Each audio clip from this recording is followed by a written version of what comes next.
Mari, how you feeling? I'm good. I'm good. I'm good.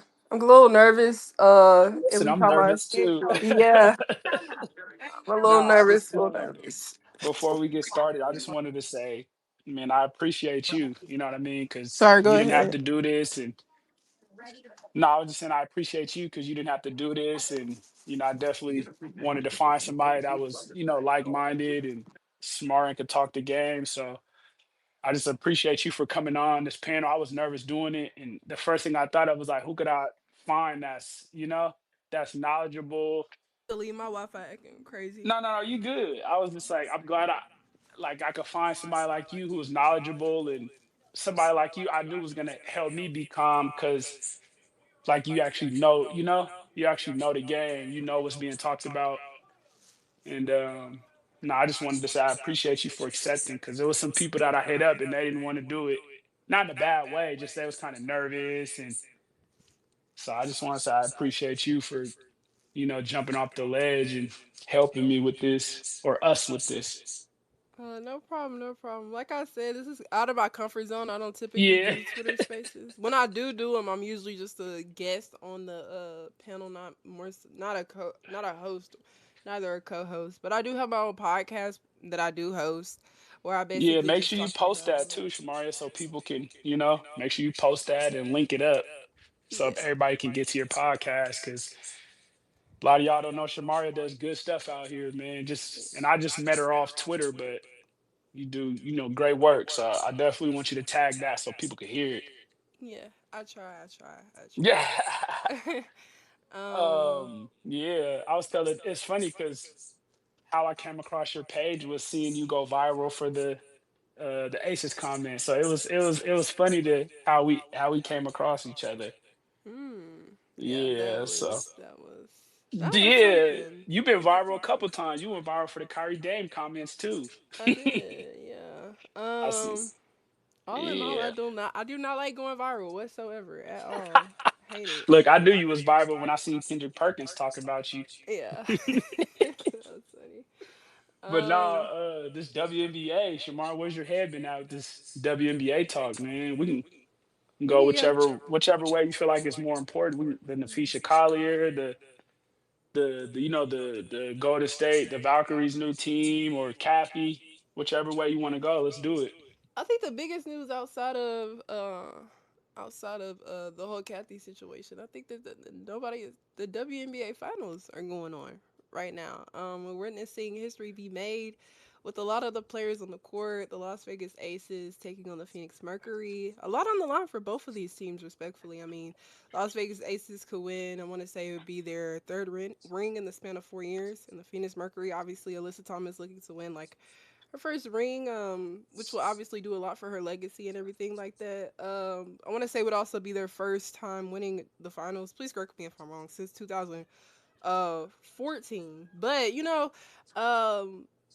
yeah, these two teams, obviously to start the season off, high hopes for not high hopes for the Phoenix Mercury. At least I didn't have high hopes for that team coming into the season with everything that went down. And then like them acquiring a player like Alyssa Thomas, I still just didn't think highly of that team at all, despite the talent that they had. Las Vegas, adding Jewel Lloyd was huge. I'm a Vegas fan, so I do know a little bit more about Vegas than I do Phoenix. But As a Storm fan, I hate that you guys took Jewel, but I get it. I know there was a lot of. I just had to say that small note. yeah, we had to take that one up. And my co-host of my podcast is in the Oh, is she's Jordan. here. Yeah, she's Okay, yep, yep. I'll Jordan. make her a call. Thank you for pulling up, Jordan. Yep. But yeah, Las Vegas. Yeah, acquiring Jewel Lloyd in the off season. And people thought this team was a super team. High expectations for the team coming into the season. Season started and the Aces didn't look right at all. Took a couple of games for them to get everything settled. Additions like Nalissa also in the season and things like that. Um, Obviously the 53-point deficit by the Minnesota Lynx was, in my opinion, what motivated and what sparked the movement by the Aces. to go undefeated in the remaining games of the season, which I was hype about. And then like and then obviously once the winning streak occurred for the team, I feel that that's when everybody was like, oh yeah, I think that this Aces team could carry this over into the playoffs. And they've struggled in some of the games. I'm not gonna lie. I did expect them to sweep Seattle Storm. If I'm not mistaken, they went to 3. Um, and then in the second round, they went on to face. Oh my god, my mind is going blank. Oh my god, I forgot. Oh But no, it went. Oh, no, the you Indiana good. Fever. The Fever. You Yeah. good. Sorry. Yeah, the There you go. Fever. And that went longer than expected. In my opinion. But Indiana Fever, one of those teams that everybody also thought was a super team, but they went through a lot of stuff, but they were still able to overcome it. The series went longer than expected, and now we have the Las Vegas Aces in the finals. And I think that going into it after last night, I mean, going into the finals, I thought, and I still do think that this can be a competitive series. I still think that it can go 7. Phoenix is going back to their crib. We're going back to, well, Phoenix is going home, so I'm expecting Phoenix to put up a fight um, while they are at home, and things like that. What's the first thing you think Alicia and them got to do to try to make it a series? Said it in. I said, what's the first thing you think the Phoenix has to do to try to make it a series? Oh, that's a great question. I guess my biggest thing would obviously to defend better, especially. I mean, but it's kind of hard. I mean, Asia Wilson is the best player in the world. I think she solidified herself as the GOAT. And that's exactly what she played like last night. So, um, trying to stop her, I mean, even in game 1, technically she struggled, but she still had I want to say she still had a double, or it was close to a double or something like that. It's like a bad game for Asia is literally a good game for everybody else. You really can't even, there's no way to stop her. Um, but I would just say She's try to, almost like a creative player. yeah, she's everything. I guess try to obtain the other players around her, and even then, like with the way the bench has been, well, especially like Dana Evans in game 1, with her coming in, giving that explosiveness off the bench, her making history and things like that. And then in the second game, Jackie Young had made a hell of a better game than she had a game. I mean, she had I want to say she also had a double in game 1, but she obviously was a better scorer and everything like that in game 2. I guess try to control the not role players, but the other players outside of Asia as much as you can would be a goal. Shamara, what That's do you what I think? would. I'm looking at the numbers. Obviously, Asia's dominant inside. Is there a way Phoenix can try to make her shoot more jump shots and threes or threes? Hmm. I mean, I know it's easier said than done. I'm just saying if I could pick something, because you see when she gets in that mid post, it's over. It's over. It's over. So try. I don't know. Right. It's easier said than done. Yeah, easier said than done. But yeah, the WNBA finals I feel like should be talked about a lot more than what it is. But obviously, we know that there's other things going on in the W that is draw a lot of people attention. But um, Yeah, because I was reading something earlier. It was saying that attendance and viewership are at all time highs. which comes to no surprise, especially with the players that have come in this season. Um, so that doesn't shock me. I don't know if it shocks anybody else. The viewership thing doesn't shock me at all. But I'm happy to see that the league is growing in terms of popularity and things like that. That's always The nice.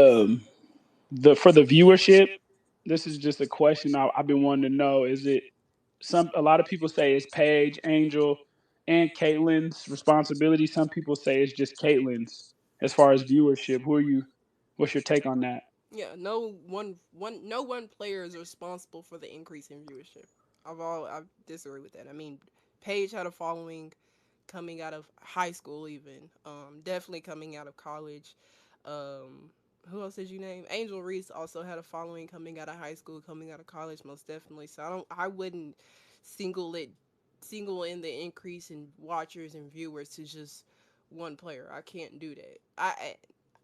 And then obviously when we look at this season specifically, even with the injuries, Caitlin Clark was out for damn near the whole season, and they were still able to, you know, make the numbers, bring in viewers, and all of this. So no one player is solely responsible for the increase in viewership for the league, if that makes sense. No, no, no, no, no. I hear you. That's one thing you see people talk about, and it's a big debate and argument. Like, is it Caitlyn? Is it all three? Yeah. Well, What's your thoughts on that CBA, Shamaria? I was reading up the CBA. I'm like, it's crazy. it is crazy. The CBA, the whole situation, the Fisa Collier, Kathy, all of this, the CBA and the players. I want to say that this has been going on for a while. This It's just at the peak of I, the beef now, huh? yes, at the peak and to the point. Obviously, regular season over. The finals are still going on, but we could potentially see a lockout. I mean, we won't have a 2026 season. Um, Obviously, if the players in the CBA don't come to some type of agreement. I was very happy with Nafisa Collier choosing to take a stance, and call out the league and things like that. Um, but like, I, I don't know how like. I guess I'm just like, What? What's your thoughts on it? like You I could be mean, it's honest. just the I fact that want you to I'm be. gonna always stand behind the players. For years, these women have fought for what they feel is appropriate, the amount of earnings that they feel like they should be getting in, especially like we said with multiple players, not just one single player coming in and shaking things up. Like I think giving these women what they deserve should be a top priority. And I feel like it should be that way for just any company, any business. Giving your workers what they deserve should be something that you do.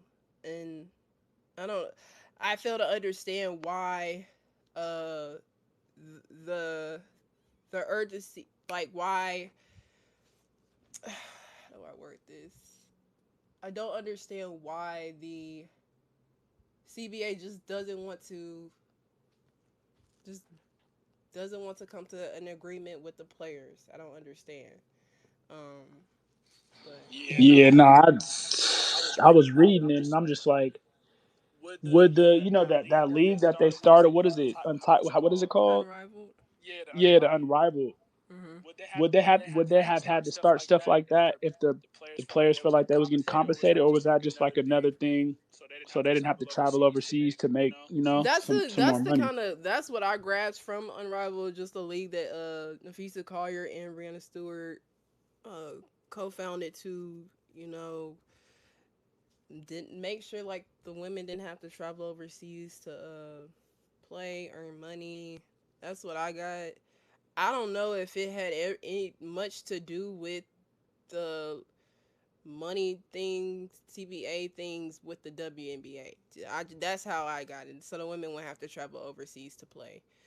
Especially like obviously the like Brittany Griner situation also played an influence in that with what she had to go through when she went overseas to also to just play basketball, which is which I'm obviously not a fan of the fact that these players have to go overseas, to also it's just weird.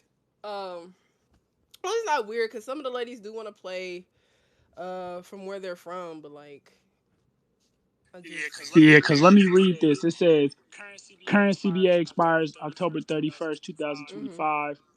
Players demand higher salaries. The current max is 249,000, minimum 66K. Better revenue.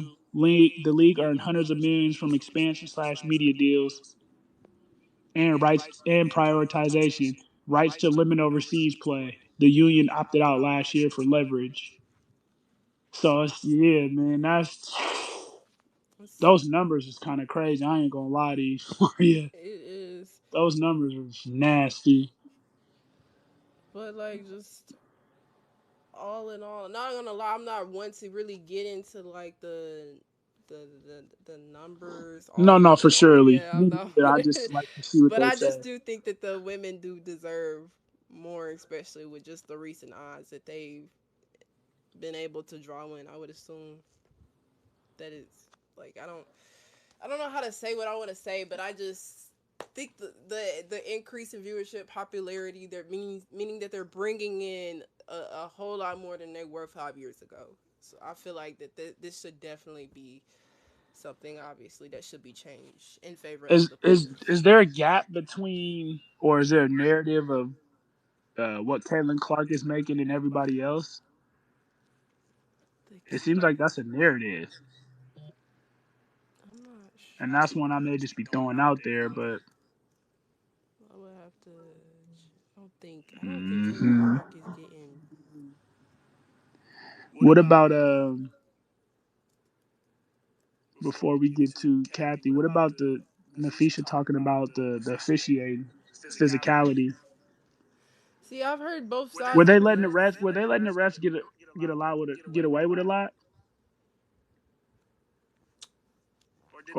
or was that like a something that they wanted out to the refs to increase the physicality?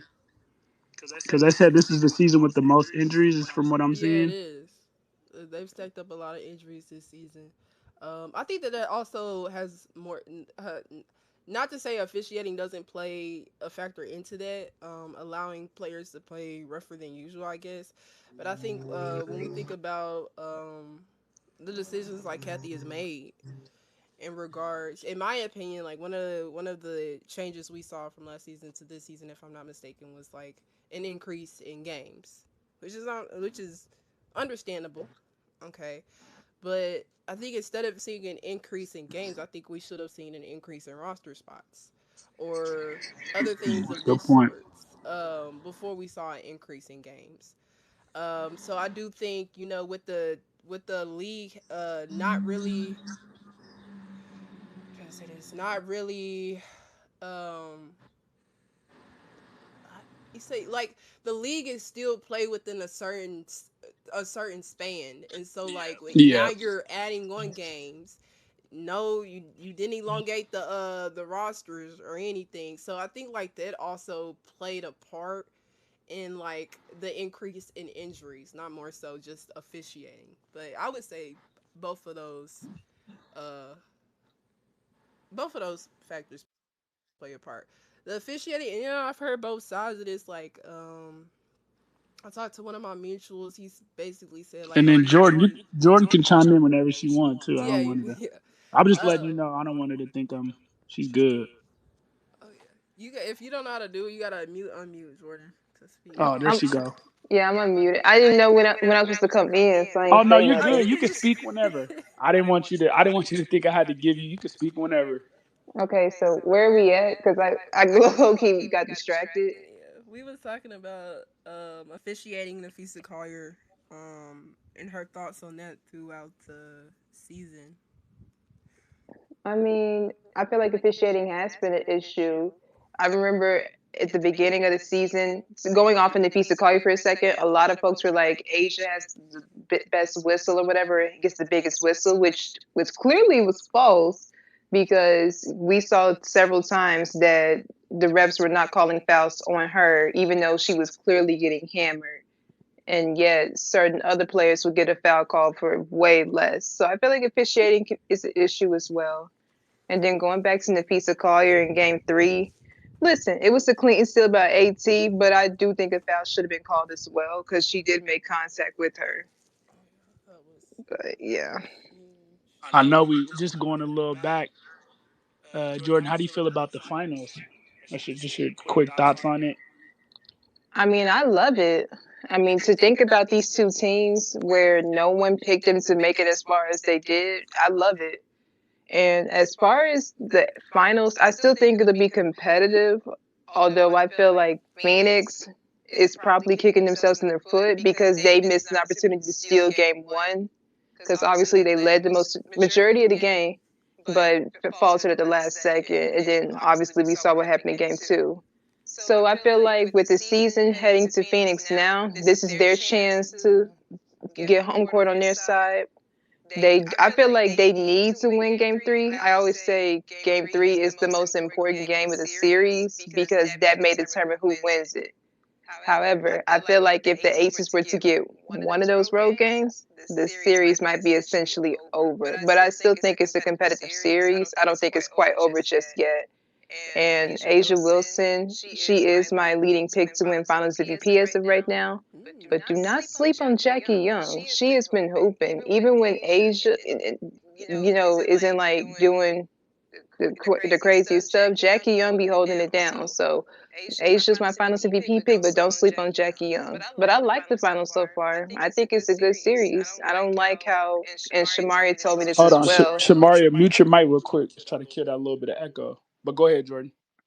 Shamari was telling me when we did our pod the other day how a lot of people weren't happy about the people that were in the finals because obviously a lot of people expected Minnesota to be in the finals, which made sense because they were the favorites to get to the finals and even win it all. But I just feel like Phoenix, even though they were pretty much good for most of the year, they were still very much not talked about because obviously this was pretty much a whole new team. Only 2 returning players from last year were brought back. No Diana Taurasi, no BG, just a second-year head coach. And keep in mind, they also weren't healthy for a good part of the year. So I feel like for them to hold it down like that until everyone got healthy and then to add a player like DB, it was amazing. And then you talk about the Aces who started the season off 12 and 13 under 500, and they too also dealt with injuries. And for them to go on that 17 game winning streak after that 53-point loss to Minnesota, that's amazing as well. And prior to the season began, a lot of folks picked New York to repeat or Minnesota to win. I actually said the Las Vegas Aces, which people at the time thought it was crazy, but I didn't want to play it safe. I felt like at the time their bench was amazing and that the players were coming back healthy. You add a key piece like Jewel Lloyd to the frame, who also has championship experience. So I just felt like at the time, let's not play it safe. I'm gonna say the Aces are back in the mix. Granted, for a moment it didn't look the case, but the way that they completely turned it around with that Alyssa Smith trade and Dana Evans getting into the rotation a lot more, it was just amazing to see the turnaround that they did. And so I feel like these are 2 competitive teams that were very underrated and no one had high expectations for them. So I'm excited to see it. In a way, they're both kind of the underdogs in a sense because no one knows who's going to win what, but I'm here for it. No, that's real. That's and Shamari, she did kind of speak that earlier that it wasn't a lot of people that was excuse me, that was talking about the finals just because of they didn't expect Phoenix to make it or the situation with the commissioner. Um, just kind of moving a little forward, and this could be to Jordan or Shamaria, but how do you feel about Nafisha canceling her meeting with the commissioner? Like, what's your take on that? I mean, I'm here for it. When Shafi first made those comments and Kathy responded, for me, I felt like Kathy was more upset at the fact that Fee aired everything out as opposed to the situation as to why Fee aired it out. Like, you're focused on what she did and not as opposed to why she did it. It's the reason why she's saying those things. Things need to change. But I feel like Kathy, she didn't do a good job responding immediately when she put out that statement and then kind of made it worse when she had that press conference. So I just feel like she's more upset about being called out as opposed to realizing what the issue is. Because, I mean, she acts like Nafisa Colliers is the first to call her out. I mean, Satu Sabli has made it clear throughout the season that she don't mess with Kathy. I Oh, okay. I was remember gonna it. ask you, has anybody like called her out big like this before? I don't think so. At least nothing that I can remember. But you know how you can read between the lines of what people say, and you could tell that Right. they It's don't. not what you said; it's what you didn't say. Yeah, that's kind of what Satu Sabli did. Because I remember during the season when there was that crazy stretch of games Phoenix had, and she mentioned the number of games that are being played. Like, I forgot exactly what she said, but you could tell that she was not a fan of the number of games because obviously we went from 32 to 44 regular season games, and you could just tell throughout the season whenever Satu would say something indirectly that she was not messing with Kathy.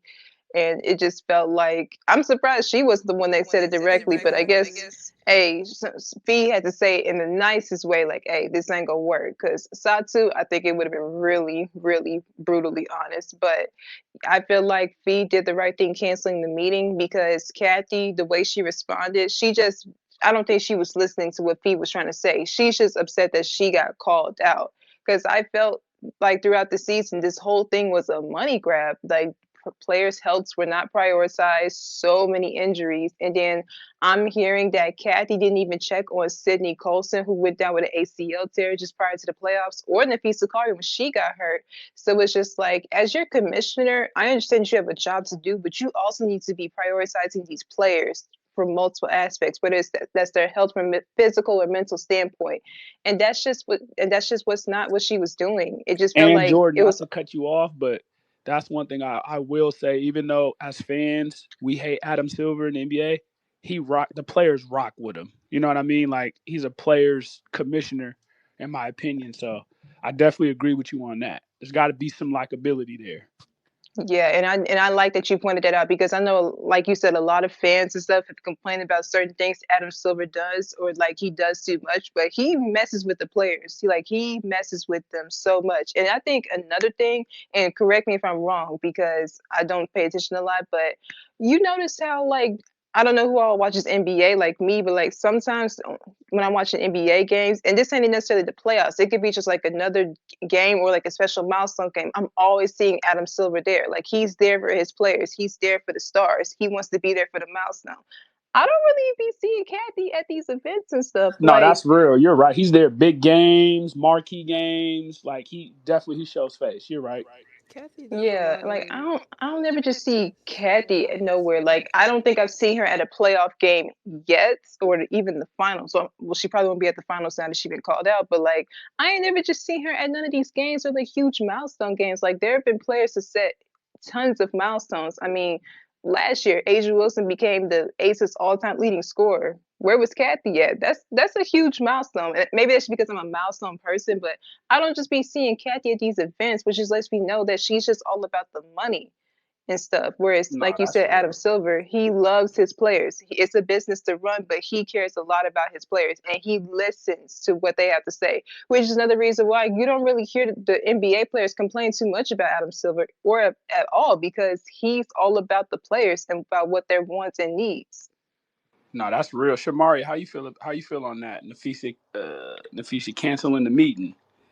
All in all, I mean, I have to, like I said, I stand with the players. She basically implied that Fee was a liar. She said that the claims that she made specifically about Caitlyn Clark and stuff like that, she never said those. And if I'm not mistaken, Nafisa Collier, after the claims were made, I want to say she messaged some of the players after the talk was Shamaria, done. why, as a commissioner, are you speaking about a player to another player, anyways, in that type of form? You know what I mean? Like, I didn't like that. I don't know. Maybe it Yeah, I didn't happens, and like I'm that on the either. I thought that outside was a looking very in. inappropriate comment she Right. made specifically about obviously Caitlin Clark. And then like the even like people who necessarily don't watch the sport, I think would feel strongly about that being the opposite. That Caitlin Clark, people think Caitlin Clark is what's bringing in most of the revenue and things like that. And all of that talk, like saying she should be happy that she has basically a WNBA. I mean, yeah, just inappropriate comments, but yeah, the like Nafisa Collier, from my understanding, the articles, the relationship is beyond repair. So at this point, it's yeah, Do you think it can be repaired? no. Like I said, she called Fee. She said basically said Fee is a liar. Fee, you Yeah, are a that's liar. diabolical. Yeah, I know. Yeah, just and also other things, because uh, Jordan spoke on Satu. Satu had been throwing subliminal shots at like everything that had been going on behind the scenes, which is why a lot of people thought she would be one of those players to be the one to somewhat take the fee approach and just go ahead and air everything out. Um, but yeah, a lot of those players, you can tell they, because even like former players, came out and was like, "Well, this is Kathy. What do you expect from Kathy?" When Fee announced all these comments and stuff like that. So, I think that the relationship is most definitely beyond repair. Yeah. Um, Somebody commented and one of the fellas and said this. I want to know what you got, what you ladies think about this. Somebody said Adam Silver is a fan first, businessman second, outside looking in. Kathy is the opposite. I'll take this one first. Yeah, I agree. Adam Silver is definitely a fan first. Excuse me. I mean, think about it. A lot of fans, and including myself, have talked about how the All Star game needs to improve because the last couple of years it's been kind of whack. And he listens and he wants to create a situation where the All Star game is a lot more competitive and stuff, and then just players having fun while competing to win it all. That's one of the reasons why he included the in season tournament players and teams competing to get the gold, well, not gold, but like the little trophy thing, and get some money and stuff. And obviously, same with an NBA championship, the All Star game. So he definitely is a fan first. Some people Yeah. may disagree with that. Oh, I'm sorry. No, no, no, no. You're right. I'm gonna let you keep going. I just want to say I agree with you on that because, um, like I definitely didn't like the him adding the playing tournament, but I ain't gonna lie, him maybe listening and some people because some people I spoke on that, it kind of made the last couple weeks of the season fun. People you can't just try to tank games or rest people if you're close to making the playoffs. You're actually trying to fight. So to your point, him listening and doing stuff like that, like the in season tournament, for surely. And it's a good thing that he's willing to because when the play-in first came, that the in-season tournament and the play-in, when them things first was announced, a lot of people did not like them joints at all. A lot of people thought that Hmm. those were horrible decisions. I agree. I was not, and I technically, I was I not wasn't a a fan big of fan it. of the play-in when it first was introduced. However, my team has benefited. Them dudes be competing, huh, They do Shavari? though. They They, do. the Grizz is a and that benefit. and We that money on benefited the from line it. says a lot. So it's all about still trying things and uh it's about trying things. But at this point, and there's nothing Kathy could do to mend the relationship with the players, the fans, and then especially because like with Kathy specifically, like even with the decisions she's made, like a lot of fans don't even like. So it's like she, as like I don't even know what to say. Like the fans don't even. If you're a diehard WNBA fan, you don't like the decisions, or you wish she could have did like something totally different. I guess, but like all in all, like the 44 games,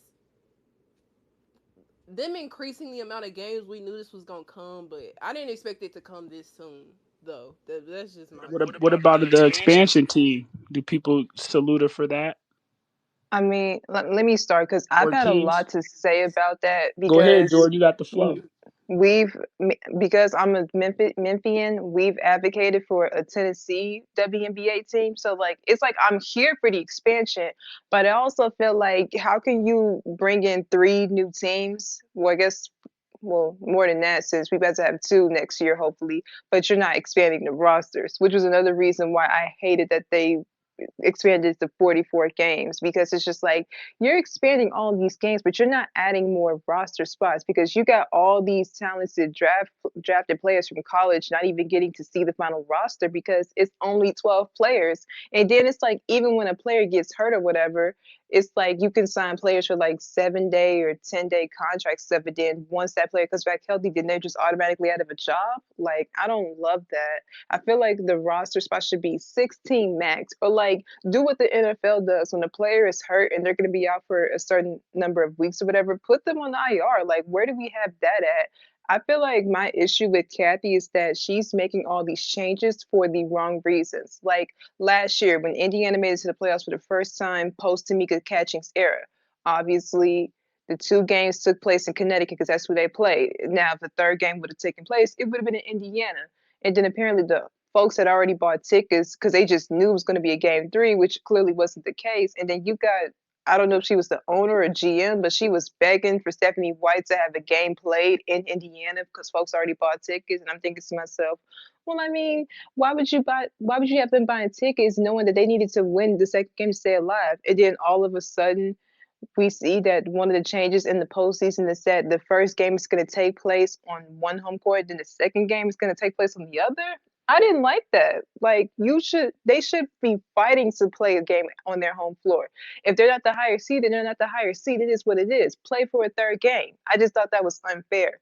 Like she's making decisions to bring in more money, not to help the players out, and that's where she completely lost me. And like Shamaria said, the relationship is beyond repair because when you're sitting insinuating that a player is a liar, that's totally unprofessional. Like you didn't need to say that. Like you And could I'm have said, I'm I'm looking at it right now. I said expansion fees have increased from 50 million in 2023 to 250 million for the 2028 through 30 teams.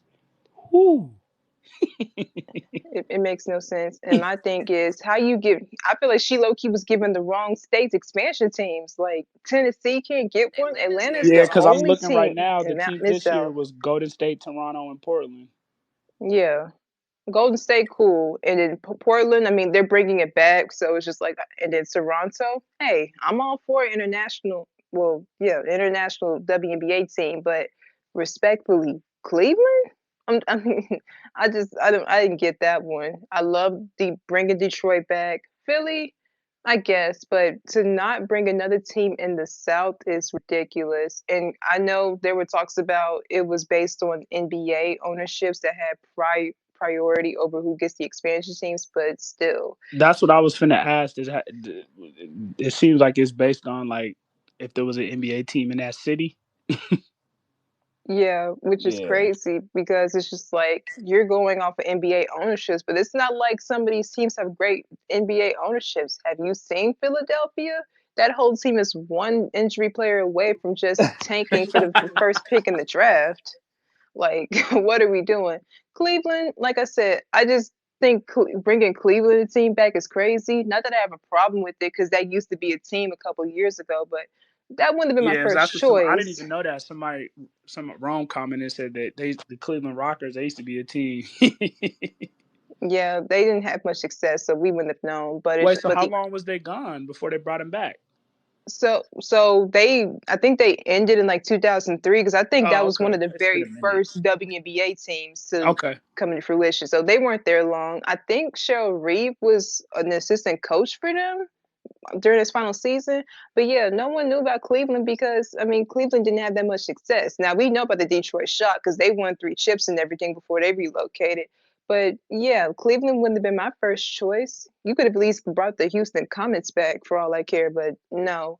But yeah, getting off topic. But yeah, I just feel like Kathy's the way that she makes decisions, she's not thinking about the players or the fans. Because like Shamaria said, do you know how bad you have to be for some of the fans to not even agree with the decisions the commissioner makes? That's how you know you did something wrong. No, that's real. Yeah, man. That's nah. You spitting, man. Oh, ooh.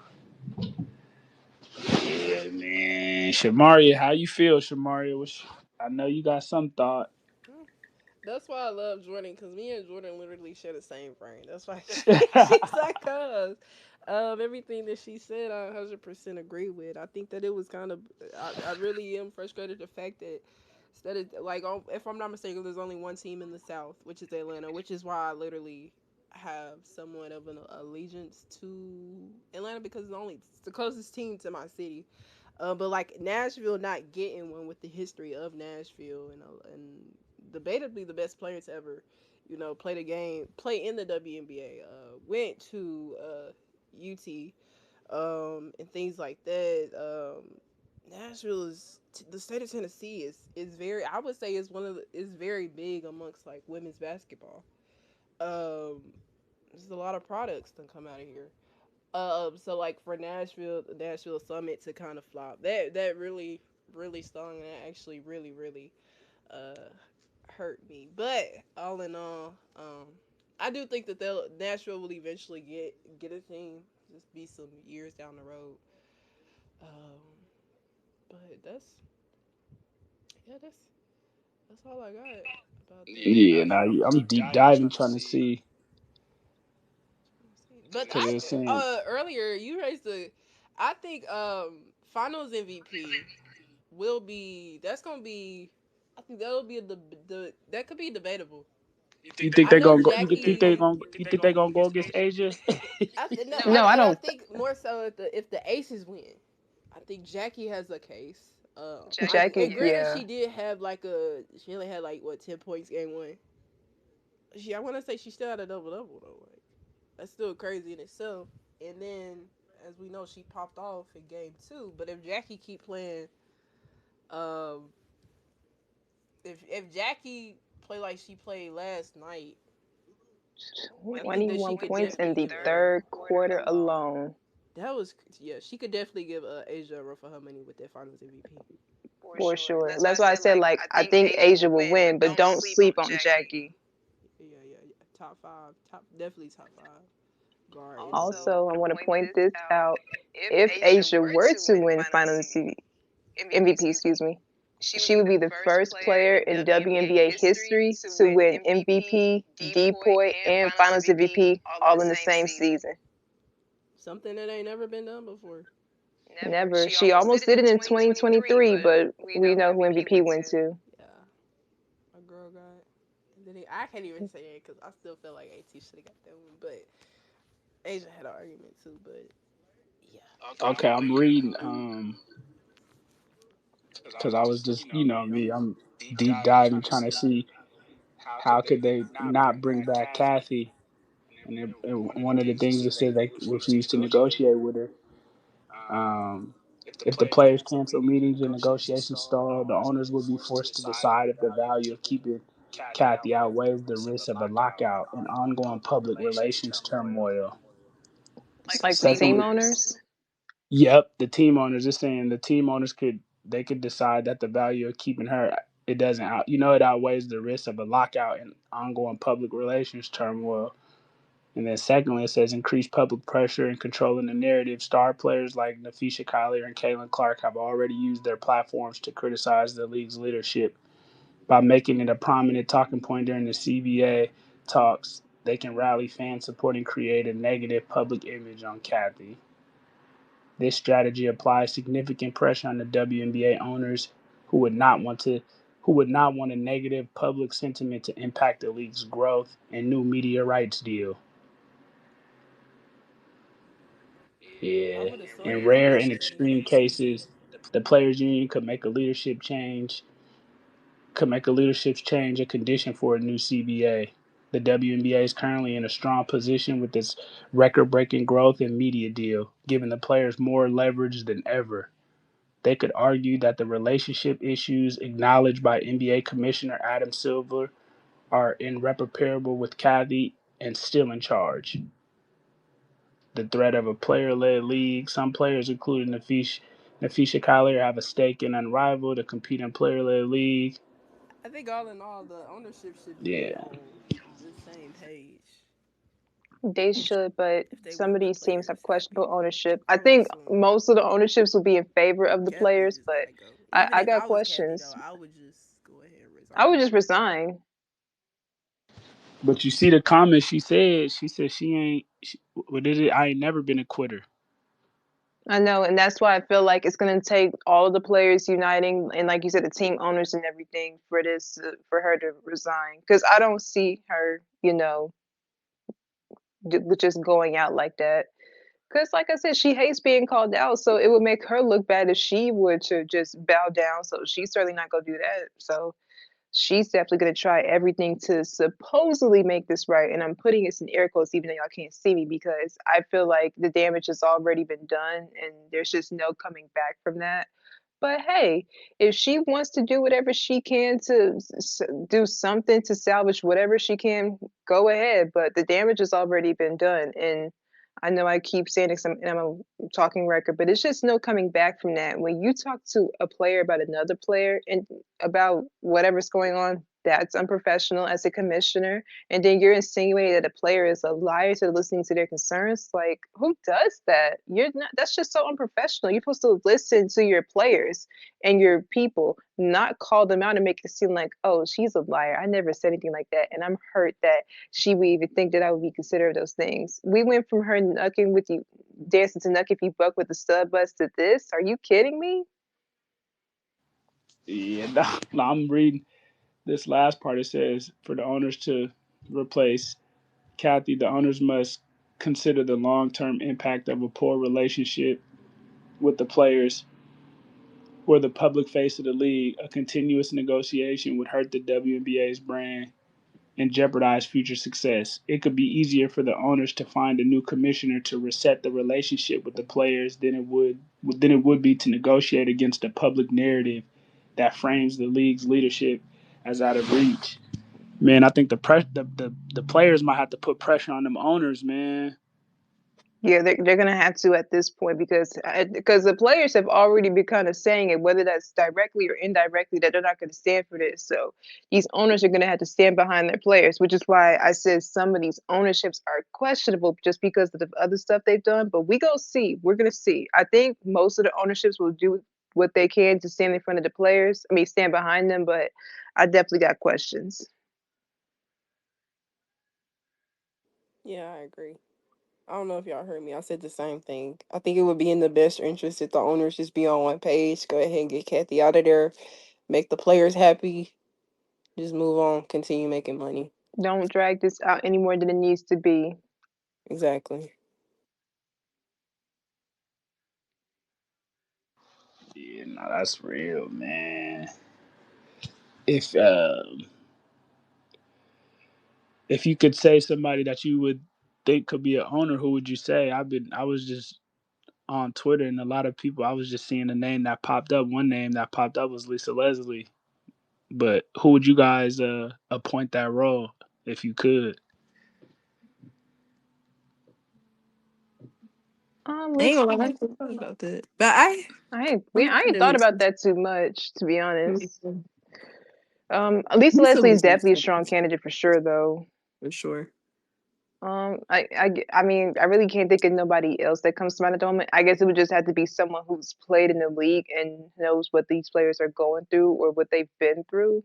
That's really it. It would just have to be someone that's played in the league already.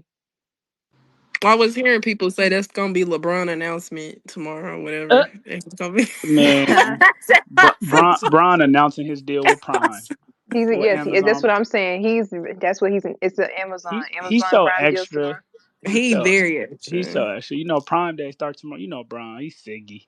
He's Exactly. That's all it is. Ain't nothing else crazy. Hey, but if LeBron, well, I don't know how I feel about a man being the commissioner, but I wouldn't hate it. LeBron is all about But the. you know, Bron going, he going, what? He going, he would, man, rest in peace. That's why if Kobe was here, just like how he was trying to push the Oh, game, that would be great. I could see somebody like, just For cause sure. he was really trying to drive, like, he really was trying to drive WNBA basketball, obviously because of his daughters, but he was like throwing himself in there. It was Yeah. dope to see. Yeah, for me, it would have to be someone that either coached the W or just coached women's basketball or like But how someone does that that played the sport. how does that work though? Because usually those roles, like, it seems like it's already from within. You know what I mean? And I know, which is why it's kind of hard to decide because we haven't thought too much about it, which is crazy because as much as we've wanted her out, we never thought about who would take her place. But yeah, Yeah, that's I know. tough. Because how did Adam Silver become commissioner? I know David Stern stepped down because he But no, he was relinquished. he was up under David Stern, Oh, so who's and what up under Kathy? and which was crazy was like maybe the narrative was that he was taking over for David Stern, obviously, but for a while it was like, who's that weird dude that's always with David Stern? You know what I mean? Like, who's that weird looking dude? Like, that was the narrative, and then eventually you found out like he's gonna take over for David Stern. But yeah, who's up under Kathy? Because he had been up under David Stern for a while. So and then people kind of knew who he was when he stepped into that role. He wasn't just like, who is that? Oh wow, I never knew that. I just thought David Stern retired and Adam Silver came in. Wow. So then who's under Kathy? Because I don't never see Yeah, nobody with her. Um, she be dolo. She don't never like. She don't be. Excuse me. She don't be with nobody. She don't. Cause those be the people. I don't. You know what I mean? Like, yeah, like. Cause at first you didn't know you didn't know who Adam was, and then they announced, oh, he's gonna be the taking over for David Stern. But then it made sense because he would just be always with him. Hmm. So Wow. Learn something new every day. yeah, somebody else said Lisa Leslie. Yeah, Alex. That's what Alex. Yeah, that's what I was saying. I was just scrolling on Twitter, and that was just a name that I kept seeing. But you know, that was the thing that those positions always seem to come from within. So it's like Jordan was saying, how would it even get to that point with somebody like a player even getting that type of nod? well, that's That's I'm wild. not. It's not saying the exact name. Yeah, because like you guys saying, it's gonna have to be somebody that's like too. Like it's gonna have to the relate. Yeah. It's gonna have to be a relationship. That's most important. It's gonna have to be. And I don't just know nobody else that works in the WNBA office besides Kathy. It's just like And it's all you see what Adam Silver said before negotiations can even be talked about. The relationship has to be repaired. And to you guys' point, that's not happening.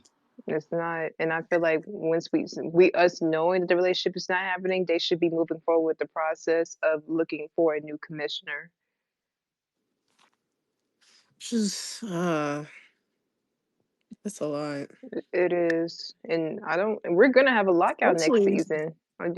the, see, that's the thing, and then especially with the success of Unrivaled, like Yeah, I don't, and I'm one of those people who I don't necessarily want to say unrivaled in the WNBA or in competition, but when you have a league that's literally doing what you would want the players to do, the officiating is great, the communication is great, the fans love it, and everything like that. yeah, It's like the how like then you have the W. Like how will we view the WNBA when it does come back if Unrivaled continues to thrive? yeah. And I feel And like, the rivals 3-on-3. What if they decided to go 5-on-5? Yeah. shoot, ain't nobody gonna go overseas no more. They're also adding locations too. Yep, added They two got new the Philly. teams, expanded Yes. rosters. Mhm. Yeah, And so it's like, going to Philly. I mean, Yeah, it's just like, and then another thing that I saw on Twitter is that Unrivaled, because obviously, even though Unrivaled was amazing, there were still some concerns that needs to be addressed. And what did Unrivaled do? They immediately addressed those concerns, and now it's even uh-huh. better than it was before. And it didn't even look like that they needed to address anything, but they did. They're all about So how does prioritizing Unrivaled work? players. Is it how do they pick the teams and like you travel? How does that work? You guys know?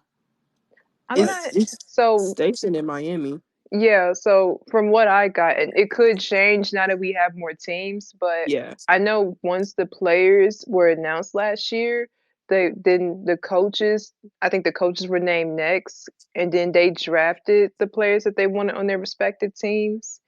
And then last year it was stationed in Miami, so they just played whoever. But I'm curious to see how they're going to do it this year now that they're going to go on the road Right. and play games. So still a couple of details left out, but we shall see as the months go by because Unrivaled supposed to start in January, and then we're still waiting for two more players to be named to Unrivaled, and then we got to get two new coaches as well for the two new teams. So yeah, Hmm. we'll see.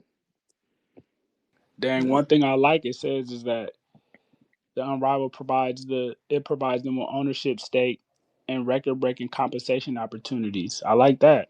Yeah, I think I forgot who said it, but someone said that just I don't know if it was just for playing one game, but they said the one game they played, that was more than what they were making in the W. I'm just like, That's just Kathy, ridiculous girl, to you say. out of your Like, Yeah. mind? It says the league offers the highest average salary in U.S. women's team sports history. The average salary is around 250,000, significantly higher than the WNBA's average. I Players don't also think y'all receive know how equity insane in the that is. league. What I don't think y'all know Games are how aired on crazy that is. TNT, True TV, Stream Now Max. thanks to a Yeah, multi-year rights deal. Oh, and don't forget that 1v1 tournament they had. I That was love doing lit. that. That was lit. I ain't gonna lie, I was tuning into that. That was really Yeah, good. and I keep saying for the NBA too, we need a 1v1 tournament. Like, why won't they listen? Do you You know We heard how do much you the heard though. NBA? KD. You heard KD. He said they'll play whoever.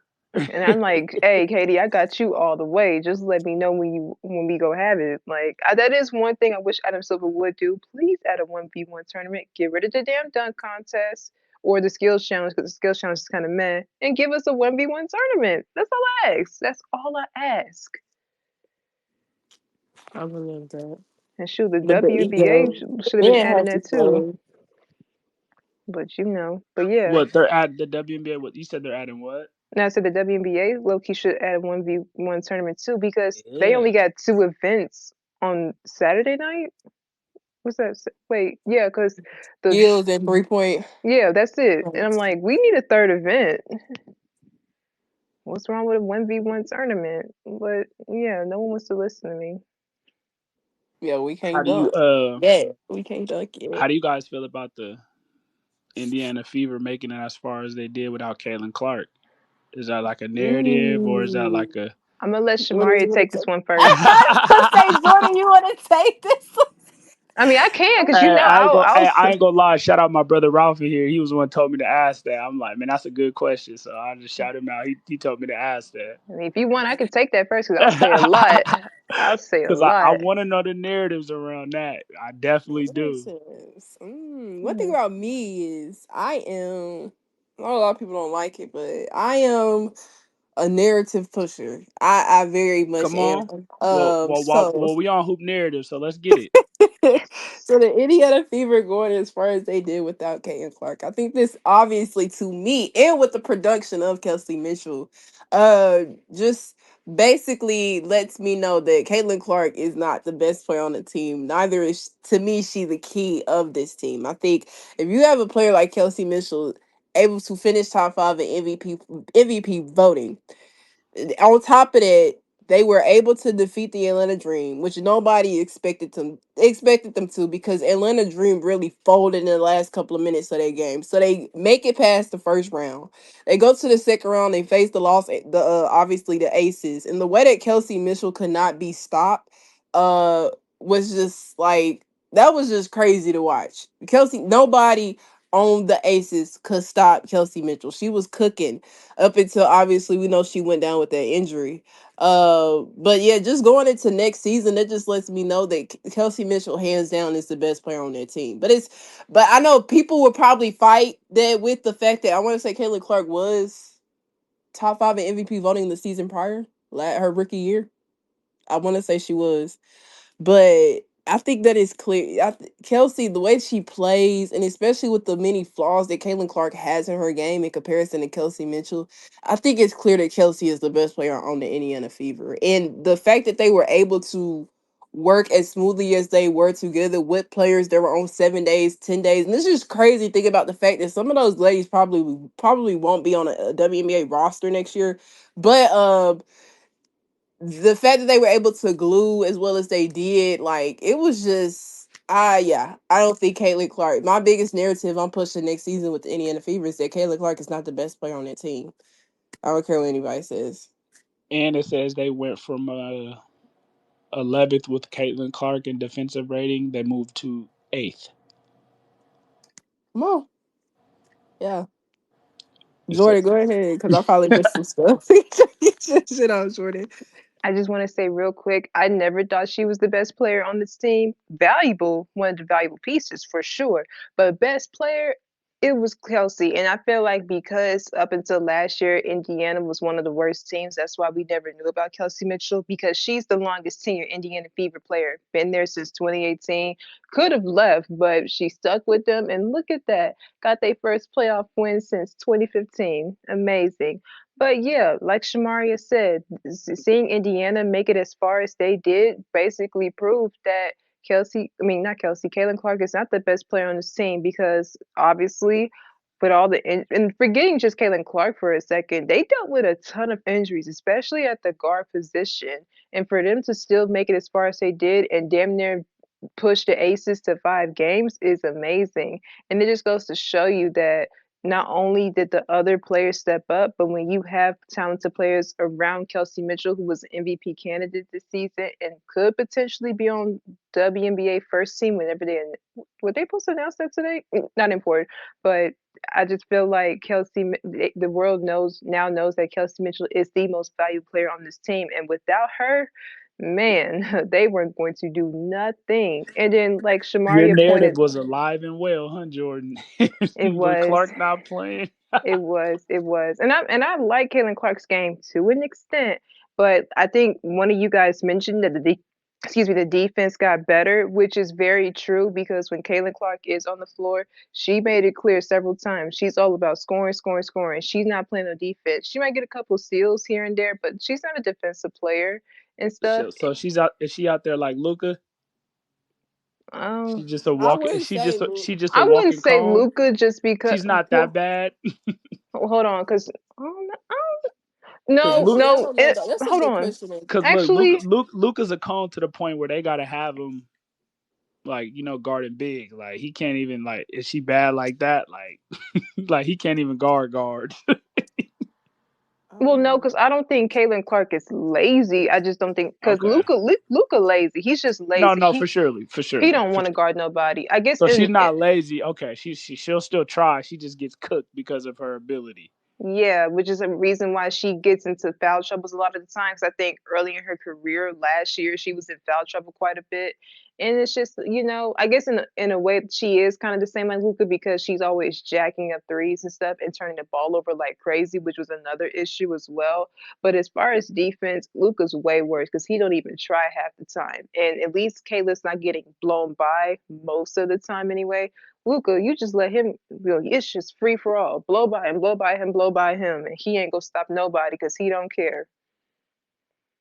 Yeah, no, that's why I had to see what what her level was like. Like, is it Luca like?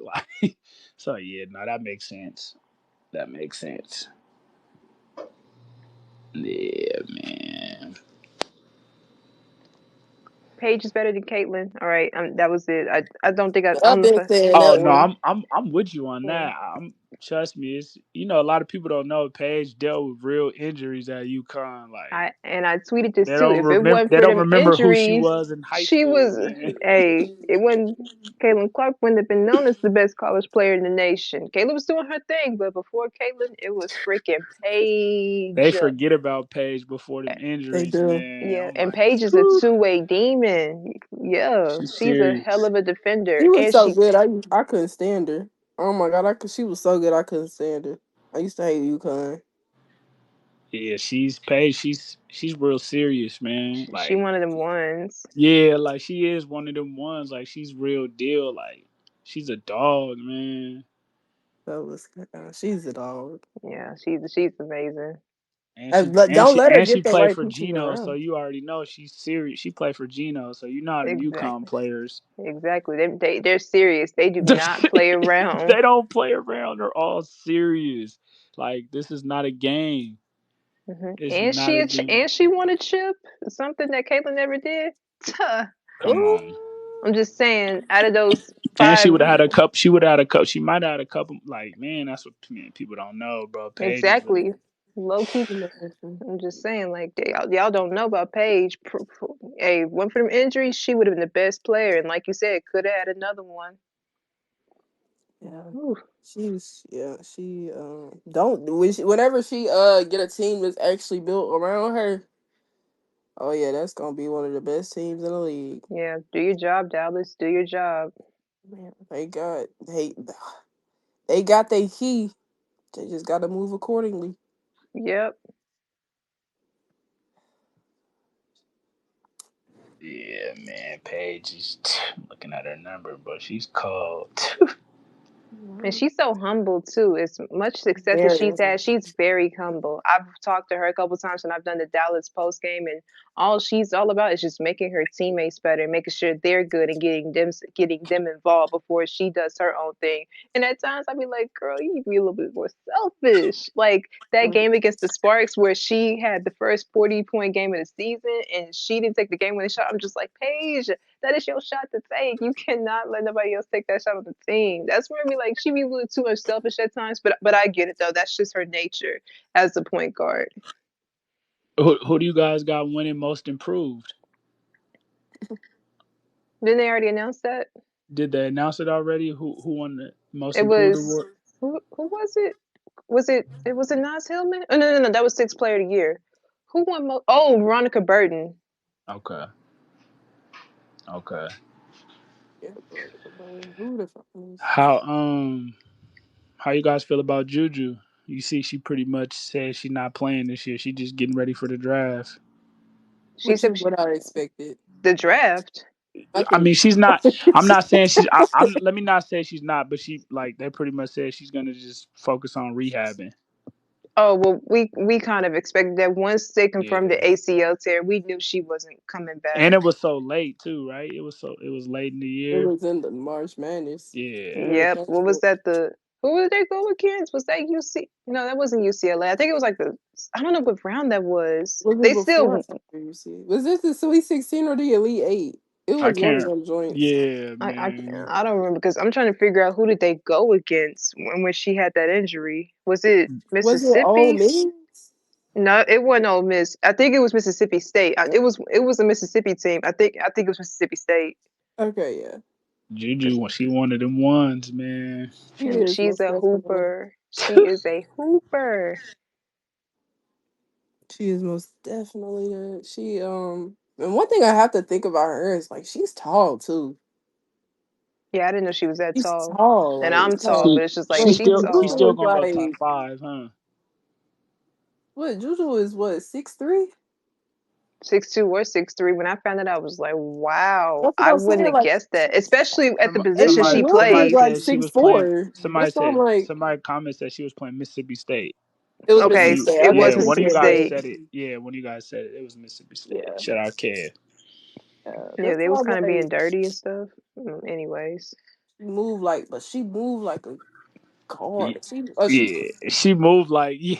that's what she moves You so. can't That's teach like those almost the movements. height of just an inch or two shorter than Asia, but the way they move so differently. You can't teach those movements. You can't teach you you really can't. can't. You can't teach the Wow. movements. Like yeah, man. I was playing around. I was like, if the Storm got Juju, I'm gonna be a season ticket holder that day. They don't deserve Juju. Their front I'm office sorry. is awful. Oh wow. No, no, no, no. I'm like, I'm not even being funny. No, I Like know the what you mean. I know what like you mean. like the way they run stuff. Nah, and plus, well, no one couldn't have to coach Yeah, anymore, so they she fired might their get coach. PT. Yeah. Right. So if I no see she did. I Her see with she. Malanga and and what? you and Uh, I was so vocal about that. Like, ooh, like how do you not play the second overall pick? You ain't got to like start her or nothing, but You gotta give her some minutes. exactly. Like she just get let her get used to the fields of the WNBA and how it works and everything. And I feel like just not playing her was crazy. But I'm not surprised though because she's one of those players that doesn't like playing the young players. yeah. Because she didn't play Nika Mule pretty much most of last season. It took the fans chanting, "Play Nika, play Nika," and even then she probably played like 2 or 3 games, and most of them in garbage time and stuff. So it's just like she's one of those players that just sets in her ways in the players that she plays, and even her rotations are questionable because it's just like if you're not gonna play one person, why you go play this even though they're not being that productive? So that's what it's just like. Granted, I'm not saying Seattle is a bad organization, but I feel like the free agency thing in 2023, they definitely flopped on that one. And I don't know. I just think they need to get some things together. Now, if they were to get a coach that's willing to play the young players consistent minutes, then I would be okay with Juju going to Seattle. But right now, I just have too many questions about the front office. Good Storm front office. Nah, man. And Jewel Lloyd, she had a beef too. What was? Didn't she get into it? I know something. Yeah, some with the front office or somebody on the coaching staff. It seemed like ever since that investigation, it's been a lot of shady things coming out about Seattle. 'Cause I think they said a former player got into somebody on the coaching staff, apparently cussing her out and stuff. And then Lexi Brown came out during her exit interview, not really saying too much, but basically saying that she was healthy and doesn't understand why she didn't play a ton of minutes. And I'm like, I'm trying to figure it out because y'all traded for her. So what are we doing? And then Tiffany Mitchell, she got cut by the Aces and signed with the Seattle Storm, and then she was playing heavy minutes, and then all of a sudden didn't really see playing time. And I know she got hurt at one point, but it's just like even when she was healthy, nothing. So it's just like what's going on? What y'all doing? And it's like y'all already got two players out for the season. Three, like Jordan Horston tore her ACL, Katie Lou Samuelson tore her ACL, Nika Mules tore her ACL. Like what y'all not doing? And then they trade for That's the girl from UConn, right? Yeah, Katie. Katie. Yeah. Yeah, Katie Lou, and then you trade for Jordan Horse. I mean, not Jordan Horse. Excuse me, Brittany Sykes. It was just like I was kind of confused with the trade because I just felt like she didn't address all of their needs and stuff. And then even Sykes said it herself that she got to evaluate other places to see where she wants to play, which lets me know that I don't think she was being used the way that she should in Seattle. So it's just like it's just too many questions about the front office right now. And listen, I'm glad that Noel Quinn, was let go because it was time. But I think the GM needs to go too. I don't think it should all be on Noel Quinn because the GM made some question moves as well. Because Stewie was supposed to stay with you guys, but you let her walk for nothing, go to New York, and then Vanderson was supposed to sign with you guys too, even had the post and everything. And then she went to New York as well. So you flopped. And then I think they missed the playoffs that year as well, even though Jewel led the league in scoring that year. So it's just been a mess the last 2 years in Seattle. Yeah. Damn, my Storm got to get it together. They do.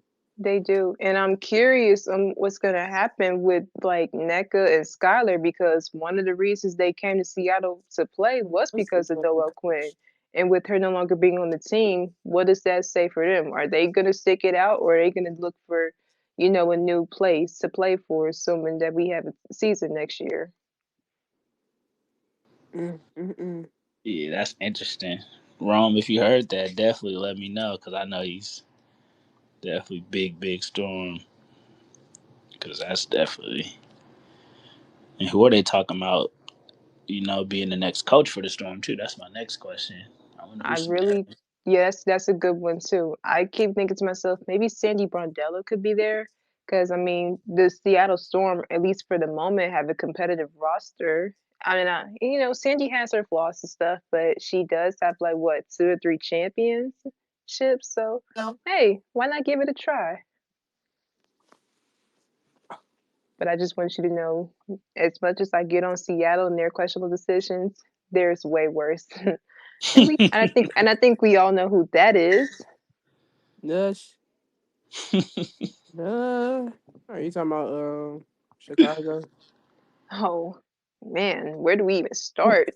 Ah, I was Where thinking we? about them too while you was talking about they're the, Is they're the Angel? worst. I'm getting on What's up with Seattle, but I Angel just Reese? Is she getting up out of there? mm, oh yeah, how she was how she was treated by her own team. That's all I'm saying. That's what it was sounding like. that's nasty. And can we just real quick before we'll get back to Angel in just a second? Can we talk about how certain players over the last few seasons after they won the chip, by the way, in 2021, how certain players that once played for the franchise have now gone to other franchises and have completely thrived. It's just like, shit, what y'all doing over there, Chicago? But anyways, back to Angel. Yeah, they did her so wrong. And I saw a tweet that apparently this is unrelated to the injury she had during the season with the back injury and stuff, but apparently she had a hand injury, which of course kept her out those remaining games of Unrivaled, and that she wasn't even supposed to be ready for training camp and she needed to have surgery on it, meaning she probably would have missed a little bit of games to begin the season. But Jeff was kind of pushing her to play and everything. So it's just like I gotta find the tweet, but it's just like Jeff, he low key Kathy 2.0 in a sense, because he don't really care about the well being of his player, especially his franchise. Oh, here we go. All right, so I'm gonna read this. So Angel revealed on her podcast that she hurt her hand in Unrivaled and had to undergo surgery, which was the real reason she didn't finish the season, which we kind of knew. This was a completely different injury from the one she had during her rookie season. So that means she had 2 separate surgeries on the same hand, both requiring surgery. She said that she wasn't even supposed to be ready for training camp. She was still healing from the surgery in the process, although she's not making any excuses for her slow start, and she took accountability for it. And Jeff, the GM, knew that. He knew exactly what she was dealing with, knew she wasn't completely healthy, and still ran to the Chicago Tribune early in the season to publicly throw her under the bus, demanding more from her when she was still recovering. Remember when he threw her under the bus because she was kind of off to that bad start and everybody was getting Yeah, on she her? struggled in the beginning of the season. Yeah, this ship, Oh, I'm sorry, yeah. excuse my language, was a clear setup. That dude had his plan in motion from the start. The tone he set early on wasn't about accountability. It was about the control, humiliation, and publicly and privately tearing her down. He was the mastermind behind it all. And then the rest of that was just about him. Oh, wait, what's this? The fact that he literally told his assistant coach she was going to have to beg for her job aligns with his character. So, yeah. Yeah, he need to be fired. He needs to go, man. Oh my God. Don't let me get to rant about Jeff. We'll be here all night. Yeah. They if they keep him, I wonder how next season goes. It's not gonna be. I don't even think. If I'm Angel, I'm forcing my way out. I have to because this is a bad. They looking like the Bulls organization. How ironic. Mm, don't tell me you're a Bulls fan. No, I'm not. I'm just saying how Oh, ironic. They're ran poorly too. I don't even know who's worse at this point. It's just like no, it might be the Bulls because they're still trying to act. No, well, hold on because Chicago they try to act like they competitive too, trading a third overall pick, and Nah, they're trust me, they're bad. They're out. yeah, I'm like, it's a parallel because it's just like, why trade the third overall pick? And Yeah. they need Sonya Citron too. That's even worse. And then you were even worse than you were last season. And Hmm. they didn't want to make a coaching change, but you were quick to fire Teaspoon, even though Teaspoon almost got you guys to the playoffs. It was just too many injuries that ultimately faltered. But you don't want to make a coaching change after this season? Huh. It's because you prefer a man as the head coach? I know Jeff's game. Yeah, He Angel, she was definitely speaking out. She's frustrated with the team's performance and roster, questioning veteran leadership. She didn't like Courtney Vandersloot. Hey, she's from here. She yeah. Which ain't. I don't Yeah, understand why it's so much backlash when players speak out and state the obvious. That was, I mean, not to like really. It's still on topic. Like Cam Ward did that in a press conference. I can't remember. They had failed to the Texans and basically said the team was ass.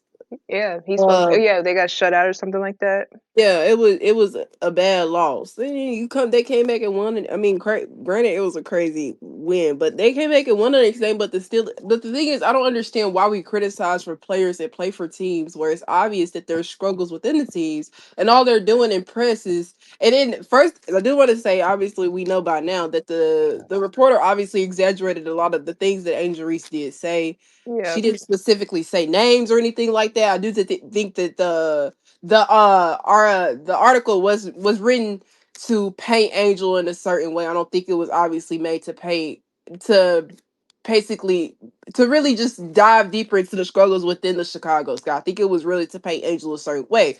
But Angel Reese saying what she said and saying what everybody else been saying for the past couple of years with the Chicago Sky, I don't get how she was seen as a bad guy at all. I just don't get it. People I were think the problem is that the reason why they be upset when certain players speak out about the team struggles and stuff because they feel like, oh, why are you throwing your team under the bus when you haven't been playing well? Like speaking with Cam Ward, for example, we all knew he wasn't playing well during that 4 game losing streak. No one's saying that, and I don't think Cam Ward was saying that to throw everyone under the bus. He said as in we as a team. He put himself in right. now because he also was not playing well.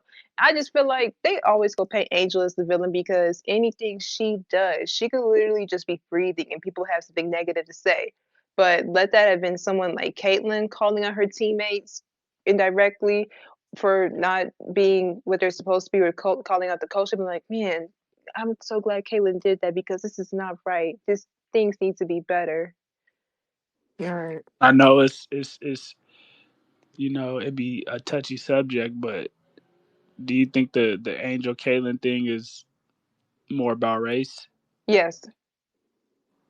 because I know people try to stay away from it, like, oh, it's not race, but It clearly is because think about it. yeah, They don't even play the same position. They don't. So the fact that that's even considered a rivalry is crazy. I know it's because of the whole was at the national championship game and stuff because she did the hand thing and stuff. But I feel like yeah, it happened. Caitlyn did it to an SEC opponent, and then Angel Reese did it back, and LSU won. In the story, the fact that that became such a thing is crazy because it's just like they don't even play the same position. Now, if it was Paige versus Caitlyn, yeah, they're both point guards, okay, but Angel is a power forward or point forward, excuse me.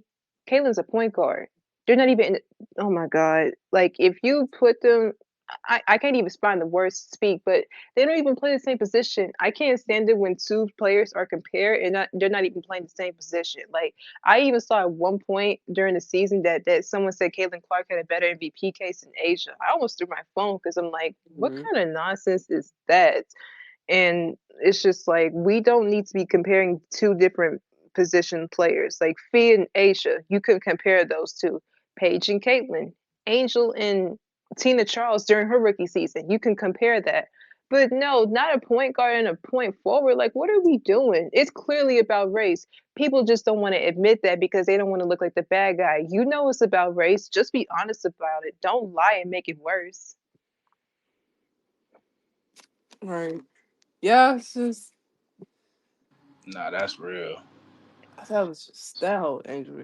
That was something crazy. It gives me a headache. It's just like it doesn't even need to be like this. And that's another problem that I have with Kathy because she had 5 games of Indiana versus Chicago scheduled this season.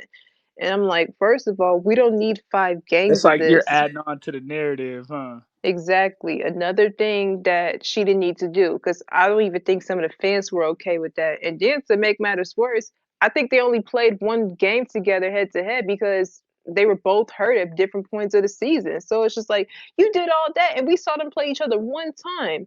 And it seems like Indiana typically gets the better of them anyways, which is also why it's not even that fun at times. It's just like Indiana usually gets the better of them because, to be fair, Indiana does have the better team because the GM does know what they're doing when they're talking about adding around their players. Chicago, they just do whatever, but it's pointless. I hated that. Like we didn't need to see 5 games of that.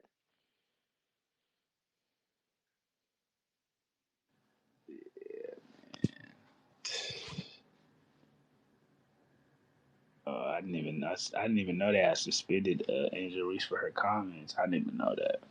Oh, half a game, Huh? half a game. Yeah. The team, not the league, but the team did that. She was suspended because she picked up I don't whatever the max number of technical is in the season. What Yeah. is it?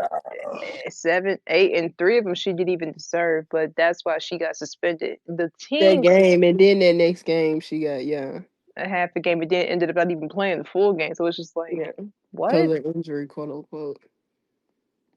And keep That in was mind, that was I felt so stupid. bad for Angel. Oh my gosh, You did. And then that's the let's not worst forget, thing. she also was not healthy either. Once again, she was dealing with a back injury. And then I think it was one game she ended up playing because I think her family was in town. But it's just like Yep. you can clearly see that well, I mean, not clearly see because she was still balling, but you could tell that she wasn't supposed to come back.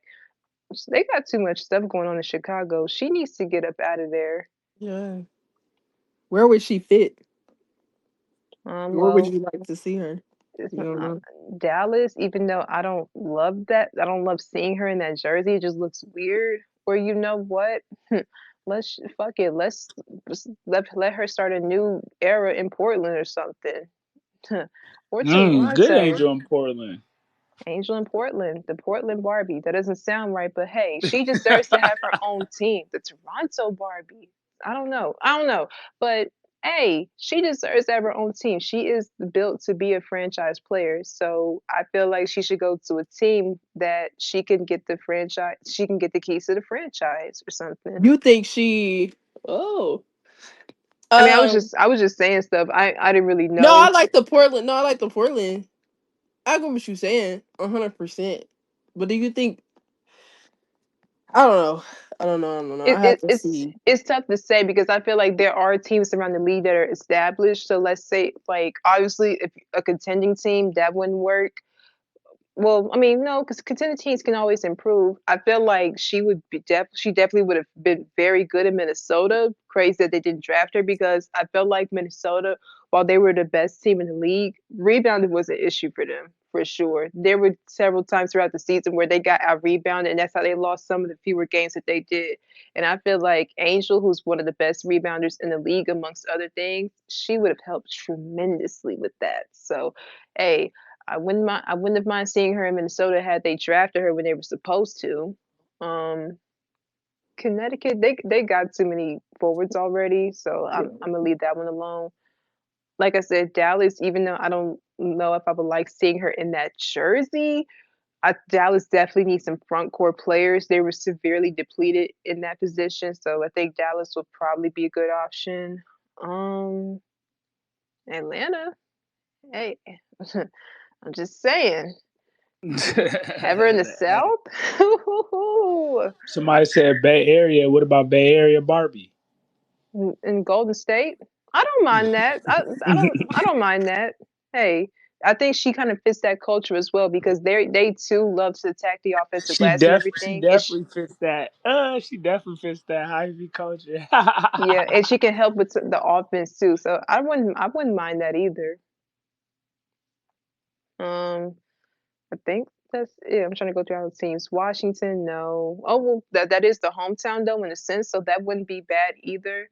It kind of depends on what would happen to like Stephanie Dawson and Shakira Austin. I don't know, but that wouldn't be a bad idea. Uh, that's about it, really.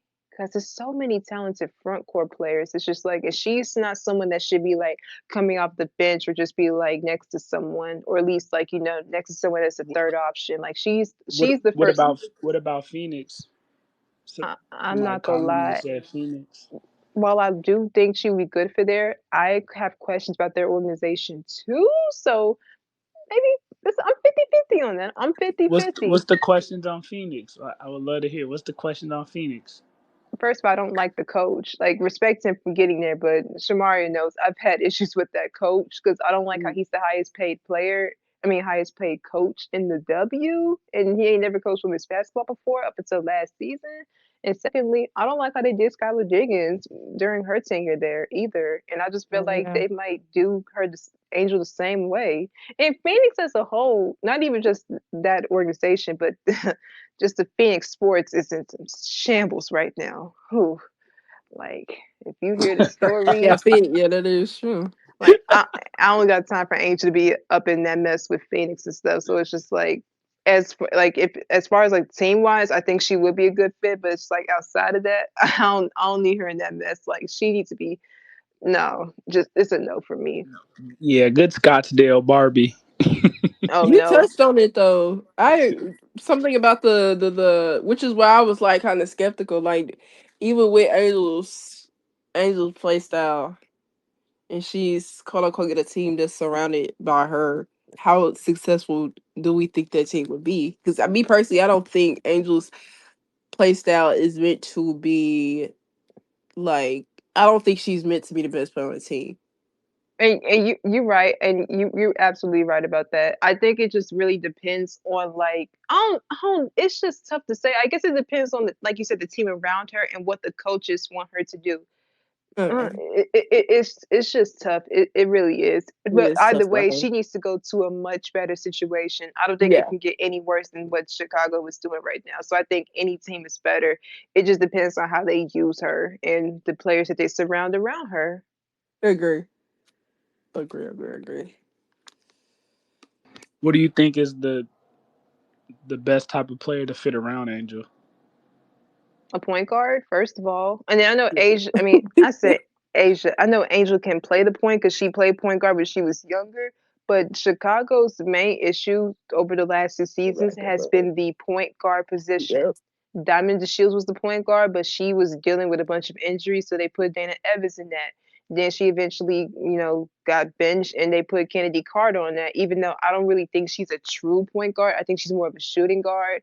And then even this year, they drafted Haley Van Lith, which I wasn't a huge fan of the pick, but I'm thinking, well, okay, she's young. Dana Evans no longer with this team. Maybe Haley Van Lith can step up and try to become a point guard behind Courtney Vanderson because we knew Courtney was not going to be coming off the bench, and then obviously she goes down with that ACL Courtney and too. Haley, they both from Washington, Oh, but for real? Interesting. yeah, Yeah. yeah, but not. But Haley's from deep out. Courtney's from like I think like Kentwood or something like that. But nah, go ahead, keep going. Yeah, and then obviously Courtney goes down with the ACL tear. We think to ourselves, okay, maybe Haley Van Lith can, see we can see what she learned from standing behind Courtney and see what she can do. I don't know if she ever started the game to be honest, because I mean Chicago was so bad. I low key didn't really pay attention to most of their games, but obviously there was a brief one where Angel Reese was playing the point forward and it worked, but obviously we didn't see Hmm. that enough because she was hurt and stuff. And yeah, I just feel like they didn't really use Haley Van Lith. And I know obviously there was some things she could have worked on. Maybe that's why, because like is she still a rookie? There's things she improved on. That's why you play her. Let her get a feel of certain things to see what she can work better. But I think Rachel Banham was playing point guard at one point, and it's just been a hot mess. Like she needs a true point guard by her, and I feel like Chicago has not given her that at all, and I don't know why. I know a lot of people were saying, like when she originally made those comments, a lot of people were saying like she's only 2 years in. She's only 2 years in and things like that, which I can understand, but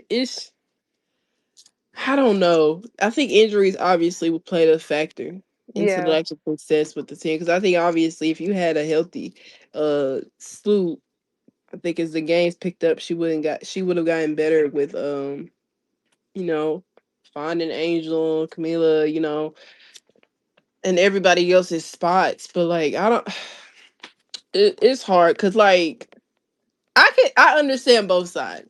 She's only 2 years into the league, yes, Mhm. but they still got some shit they got to fix, and her confronting those issues is not necessarily she's not wrong for doing it My either. my thing is for if Chicago was trying to be competitive, even though I feel like they should have been developing young players, I feel like if Chicago was focused on being competitive, then why not address these issues? Why is it an issue that Angel's pointing this out? You wanted to be competitive, right? So you should have been making the necessary moves. The fact that they never signed Odyssey Sims at any point during the season and they let the Fever sign her, that will always baffle me. Like that's crazy. They signed Chevy Ozone, who was on Phoenix and then of course overseas and stuff. But it's just like I feel like the Chicago Sky are hypocrites because you're making all these moves wanting to be competitive, but when certain things happen, like injuries, which are way out of their control, why not try to help the team out? Like, what are we doing? You're Hmm. being total hypocrites right now. You could have signed a point guard and shoot, Odyssey Sims would have been great feeding Angel in the post. And then Odyssey is established vet in this league, been in the league for several years now, who has veteran and postseason experience. Not to say Chicago would have made the postseason, but yeah, I just feel like for a team that was so insistent on being competitive, they didn't do the right things to help her out. And the fact that they're upset that Angel called it out, it's just crazy to me. Um, Shout out Miss French. I see her down there. But then no, I was just thinking because she's a South Carolina Don Staley fan. Oh, Would you guys like to see Don Staley coaching in the WNBA? yes, I would love that. I I would. love Don Staley. Don Staley is amazing. I even said it too. If there was one team they could have brought back as well for the W expansion team, Charlotte. That's where she played, and she wouldn't have been that far. But hey, I could low key see her coaching Philly. She's that's her hometown. Philly. She's a Philly fan too. I would love that. I would love that greatly. And Don, and she's related. She's really relatable too. Yes, she's a player's person. Yeah, which is the most important. Most important. Definitely. Nah, man. Nah, that's real. I definitely, but before I let you guys get up out of here, I gotta ask the question. Um, but who is the you guys' goat? Asia Wilson. You gotta Mm. explain yours, Jordan, because she wasn't yours originally. But Oh, you gotta.